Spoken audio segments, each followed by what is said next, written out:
مميز جدا، بني ادم في منتهى الذكاء، منتهى الذكاء، تركيزه حاضر على طول، وكتير بيحاول يظهر ان هو مش مركز. يعني كتير قوي بيحاول يبين لك ان هو مش باصص لك وبيعمل كده، بيعمل هو ان هو مركز معاك في كل كلمه وفي كل لحظه وفي كل حركه. فهو شخصيه اللي بيمتهن المهنه دي بيبقى شخصيه مميزه جدا. كان عليا ان انا احاول اذاكرها واحاول اعربها او امصرها، لان مش كتير الشخصيات اللي الناس عارفاها كصحراء في الوطن العربي.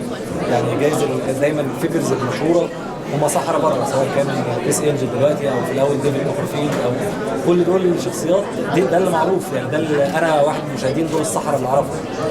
الشخصيات دي كلها على بعضها كده ما تنفعش اعمل بيها مسلسل في مصر، مختلفين تماما.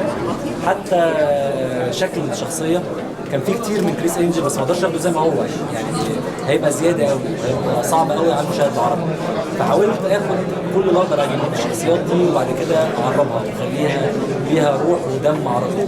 يعني فجايز دخل شويه الحته الشعبي القريب من الناس اللي دمه خفيف شويه، ده يعني دي شخصيات اللي حاولت على قد ما اقدر العبها، ده المثالي بتاعها. يعني انا حاولت على قد ما اقدر العبها يعني بالشكل الصح والراي الناس. مؤخرا يعني بتشتغل في الدراما، بتشتغل اكشن شويه مسلسل النوع ده ما كانش مش متعودين عليه المشاهد العربي، مش متعود انه يبقى المسلسل اكشن يعني. فهل ده هيبقى خطتك بعد كده؟ هل انت شايف ان يعني الجمهور بقى عايز كده منك؟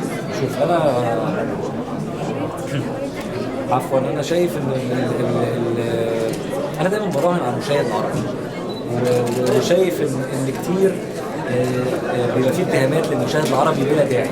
يعني انا قلت الكلام ده جايز بدايه برقم مجهول، وانا بفكر ان احنا اصلا نخش رقم مجهول. كان في يعني صراع شديد جدا ان المسلسل ده يعني بيحكم عليه بالاعدام. يعني دي حاجه مش ذوق للمشاهد العربي، وفين البيت والاسره والعيله فقلت لهم يا جماعه، يعني مين اللي قال ومين اللي اكذب ومين اللي معين نفسه واصي على المشاهد العربي؟ نقدر الحاجه تتقدم بالشكل الصح والكويس ونشوف المشاهد هيرد فيها. وكان الرهان على المشاهد والحمد لله. يعني الكلام ده من سنه 2012 والنهارده في 5 أو 6 مسلسلات رقم مقبول او اسم مؤقت او نوعيه دي. يعني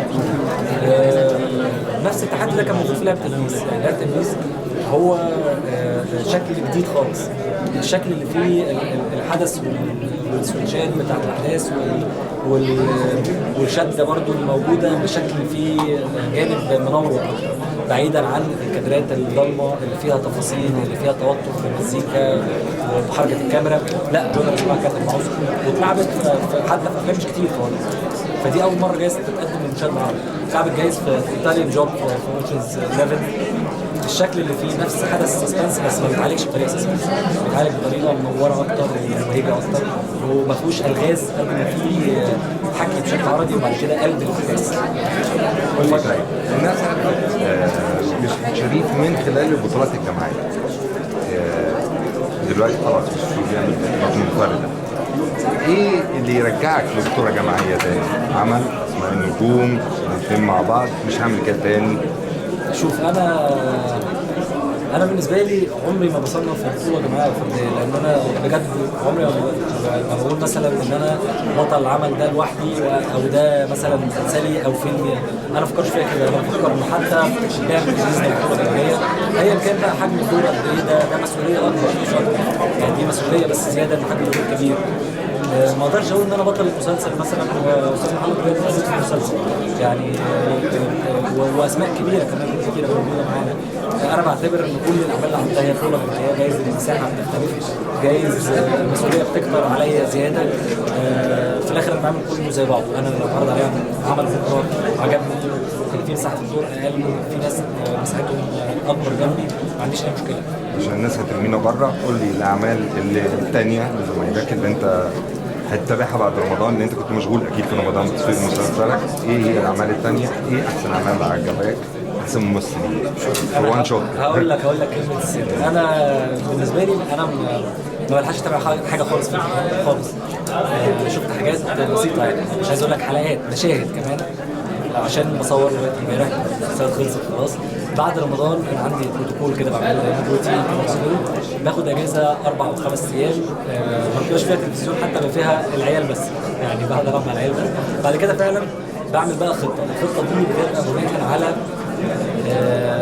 نجاح المسلسلات بكل صراحه.